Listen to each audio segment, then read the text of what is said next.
Ready? All right, well, thanks for being here this afternoon.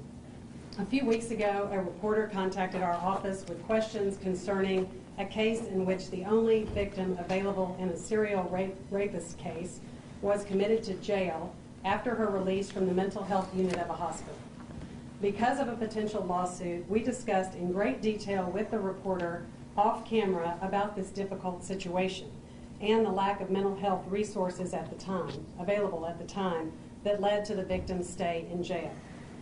The news story that aired was incomplete and led to obvious concerns by many citizens and organizations, including the Houston Area Women's Center and the National Alliance on Mental Health. We invited these highly respected groups to come meet with us so they could hear firsthand what happened and about the extraordinary steps that the trial prosecutor took to keep this victim safe and available to testify.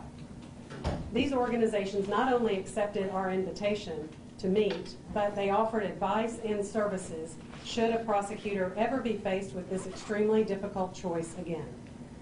Also, both the Houston Area Women's Center and NAMI offered to provide additional training to prosecutors on other alternatives and resources for mentally ill witnesses.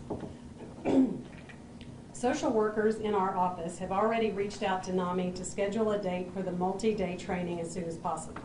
We're very grateful to have them in our corner, helping us help mentally ill people who unfortunately find themselves involved in the criminal justice system. Since the story aired, this is the most important part and why I asked you to be here. Since the story aired, I decided that we needed to review all cases in which a witness is currently being held in the Harris County Jail. What we know right now, as of today, is that we have one male held in the Harris County Jail on a witness bond. This person is a critical witness in a capital murder trial. He is homeless and transient. We've been looking for alternatives to incarceration and learned late last week that his mother now has a place to stay. The prosecutors on the case are asking the judge today to release him on a pretrial bond. This will ensure his safety and testimony for the upcoming trial of a capital murderer who we believe is extremely dangerous. In addition to this witness, we have identified so far 35 other witnesses in the Harris County Jail under bench warrants. A bench warrant is a written order issued by a judge to transport a confined person from one jail or correctional facility to another. These are witnesses who have been convicted of a crime and are serving out their sentences. We bring them from wherever they're serving their sentences to Harris County Jail to testify in trials here. Most of these people have been brought here by the state or the defense. The defense also bench warrants people. Some from prison, some are from ICE custody, and a few were already in the Harris County Jail serving their sentences. The reason I want you to know about these witnesses who are here on bench warrants is because we've been made aware of a female sexual assault victim who stayed in the Harris County Jail longer than she should have on a bench warrant earlier this year. This should not have happened. We are looking into why it happened and what went wrong in this case. I've decided to implement an inter-office tracking system to better monitor witnesses held on witness bonds and those transferred on bench warrants. And also, one of the MacArthur Grant strategies will help address this issue. We will be hiring a criminal justice processes coordinator. One of his or her duties will be to manage a jail population work group who will monitor that population at the micro level. This will provide another level of review regarding who is in jail and why. I hope today that you are able to see just how rare these cases are. And when we use tools, we do not and cannot act alone. A judge must approve both an application for a witness bond or a bench warrant used to secure the attendance of a witness for trial. In the case that has drawn national attention, a judge observed the witness's mental breakdown on the witness stand in the middle of trial and approved the state's application, thereby agreeing that the witness bond was the only option at the time. A judge also had to agree with the decision to hold the witness I mentioned earlier for the capital murder trial. Finally, my focus will now be on finding even more resources to help our prosecutors avoid having to ask a judge for witness bonds. Being a Harris County prosecutor is not easy. They have overwhelmingly large caseloads and are doing the best they can under difficult circumstances. Last year, we filed over 116,000 cases. As of today, in adult courts in Harris County, we have 37,632 cases pending. Of those, 2,950 are set for trial. We have 300 prosecutors. These are the best lawyers. They certainly are not working here for the salary. They are not working here for the hours. They work here because they want to seek justice. So do I. And that's why I am so proud of the work that they do every single day. So I'll now take some questions. How long has this witness been staying in the jail, and how often, on average, would you say witnesses will stay? Which witness? On a witness bond, the one currently here, and then in the past year or so, or maybe several. What is the average time? There's just no way to answer that question. People are here for different amounts of time. If they're here on a bench warrant, it could be days, it could be a month. There's no way to go back and figure that out.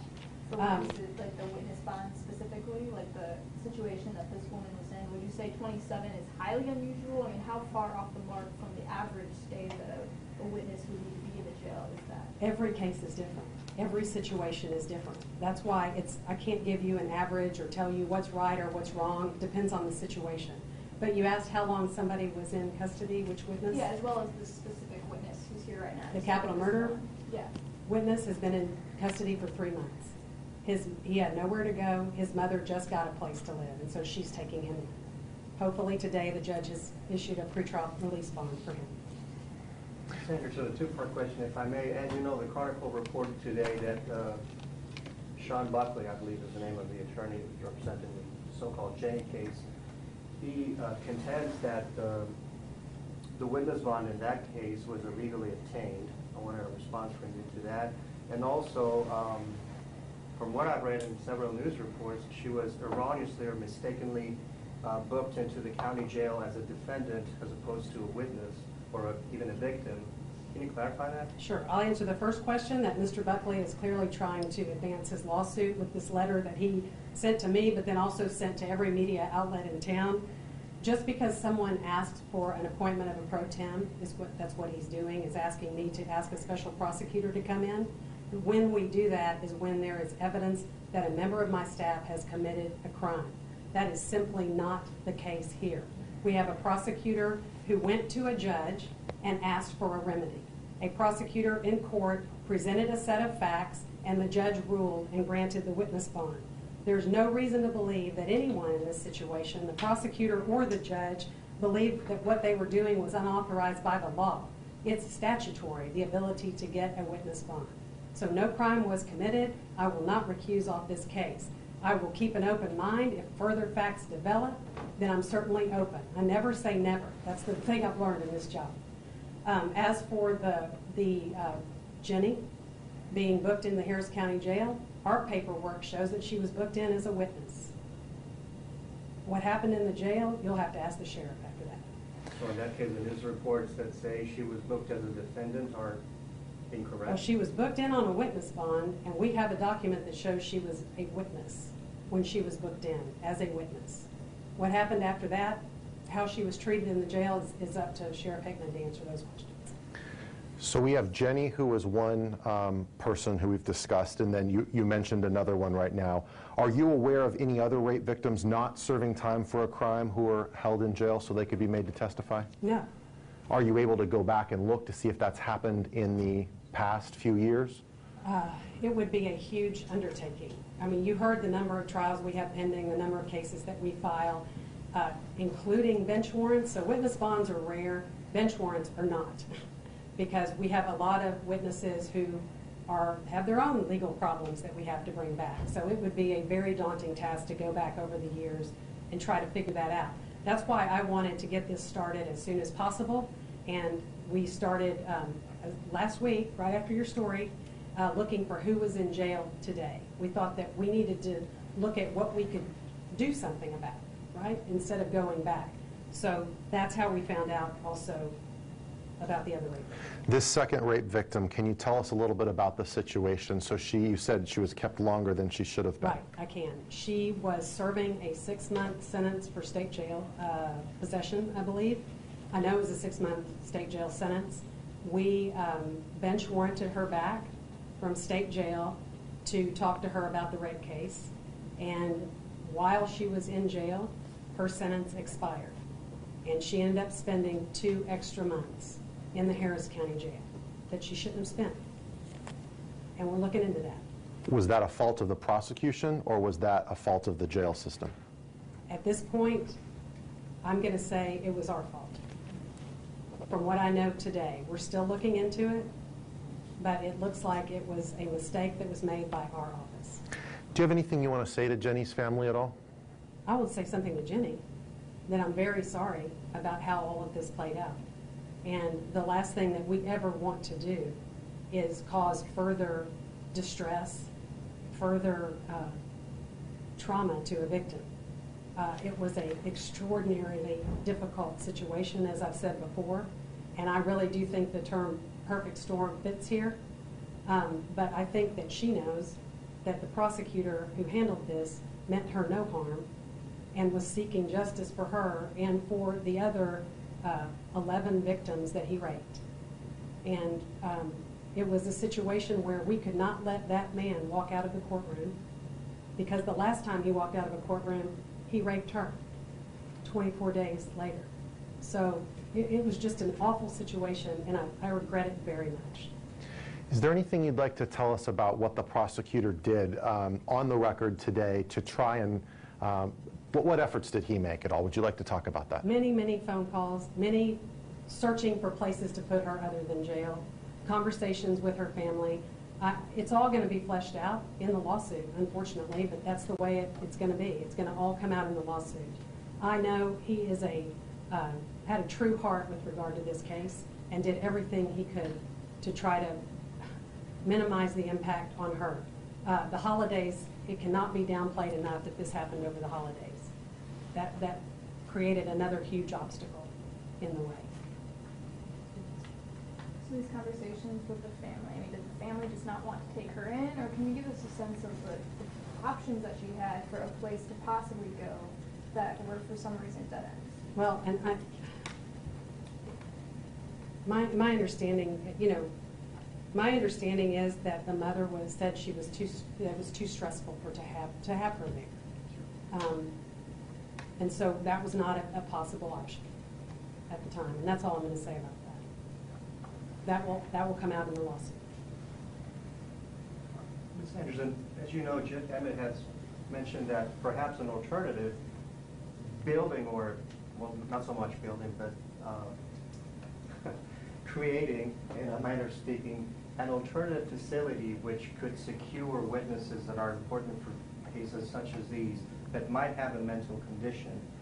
Some kind of middle-of-the-road option could be a good alternative.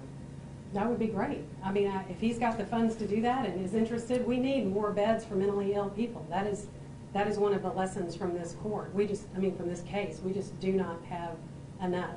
I've been thinking about this situation, and I'm going to ask one of our prosecutors to write some legislation that will mandate the appointment of an attorney for people who are on a witness bond. Because, for example, the capital murder witness I was just talking about, we got him an attorney appointed. And through his efforts and our efforts, we found out that the mother finally had a place for him to be released too. We are not advocates for the witness, right? They are our witness. We are not their proponents. They need their own advocate. And so I think that it should be mandatory that if a judge, in these very rare circumstances, issues a witness bond, they should have to appoint an attorney. So that's going to be one of our focuses this session. Can you give us a sense for how, you said it's very rare, so like how many times? Well, I just told you how many. We got almost 3,000 jury trials and court trials pending, and we have one guy in jail on a witness bond. You see what I'm saying? It's very rare to take somebody off the street And when they are taken off the street, a judge hears why we are asking. They won't cooperate, they say they're not going to be here, they're mentally ill, they're suicidal, whatever the reason is, the judge hears it and rules on it, and grants it or doesn't grant it. Some viewers have asked me if I would ask you, and it seems like a question that I'd love to know the answer to. Can you ever videotape testimony? When can you? You're going to have to speculate a little bit, but they want to know, why can't you just videotape this person's testimony and let them go? Well, the right of confrontation. I mean, a defendant has a right to confront witnesses against him, and that's why I know I've heard somebody suggest maybe we should just do away with the witness bond statute, but we can't do that because the defendant has a right to compel witnesses. I mean, they have the right to call witnesses on their behalf. If a witness says, I'm not going to be there, they need to have the ability to use a witness bond. So that would be unconstitutional to do away with the witness bond. We could look at, the federal statute has a deposition provision, and we're also looking at that for a legislative possibility to make that an alternative, maybe to word it that you seek a deposition first before a witness bond or something like that. But depositions are very rarely used in criminal cases. They have to be pretty extraordinary circumstances. You might have addressed this before, I'm sorry I was a few minutes late, but can you explain whether in this, again, so-called Jenny case, what happened was that the prosecutor thought that she might not be available, to put it that way, for a second appearance. She said she was leaving. She wasn't coming back. I mean, she broke down in the middle of a jury trial in front of the jury on the witness stand, right? And the judge took a break, and she said, I'm not coming back, I'm not going to testify. I mean, that's kind of the classic grounds for a witness bond. I'm leaving, you can't make me do this. In the middle of a jury trial, if she had not come back, the judge would have had to declare a mistrial. We could not have proceeded on the trial. It would have been over. That would have been it. So that is why it was so critical. She also clearly had mental health issues. She was having a mental health breakdown on the stand. So the first thing we sought was to get her help with a mental health warrant. And she was admitted into St. Joseph's. We thought, okay, they're going to keep her for a while. They let her out 10 days later. 10 days later. And that's when everything got complicated and right. The alternatives that would have been ideal as opposed to the jail didn't pan out, so to speak? Right, exactly. Was Mom given a chance to take her after the mental health hold? I believe she did, yes. And that's yes. when Mom said, I can't do this. That was at one time. They had lots of conversations. You know this. The prosecutor and the mother had lots of conversations. The mother, wasn't in a position to, I think, from what I understand and what I've seen. So after she had like 10 days to receive at least a little bit of treatment and services, did she show any signs of, in the moment she said, I'm not coming back, I'm not doing this, but after she had some time to calm down, did she have any reconsideration? I don't believe she ever wanted to go forward. That's the worst thing about being a rape victim. You have to stand up in a courtroom and talk about what happened to you in front of the person who did it to you. Nobody wants to go through it. It's the worst thing ever. But if nobody went through it, these people would be preying on all of us. And this is a man that we know. It's not like, it's a doubt, well, maybe he will, maybe he won't. We know he will get out and do it again because he got out and did it to her, right?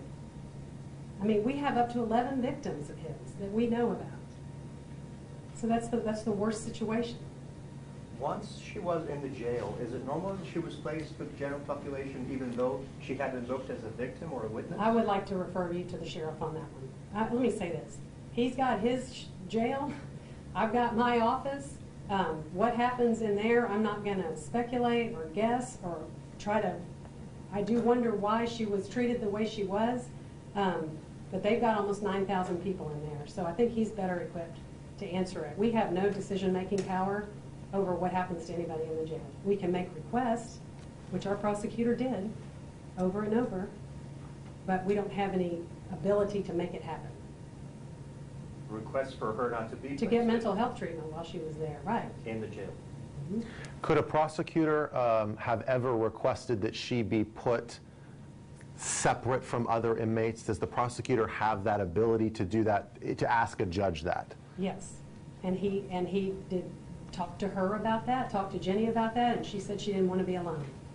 Because that's what it means. When you're not in general population, you're alone 24 hours a day, or maybe 23 hours a day, and you get 1 day of recreation. So the sheriff's office tells us that there is a separate pod where she could have gone and Right. she would have been able to come and go, and that is a place that they could have put her in, that there wasn't just general population or a 23-hour-a-day lockdown thing. Right, and the prosecutor visited with her about that option. I can request that for you, and she said, no, I don't want to be alone.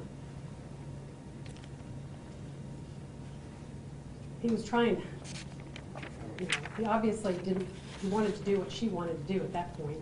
I mean, he needs her cooperation for the trial. She didn't want to go, he's not going to force it on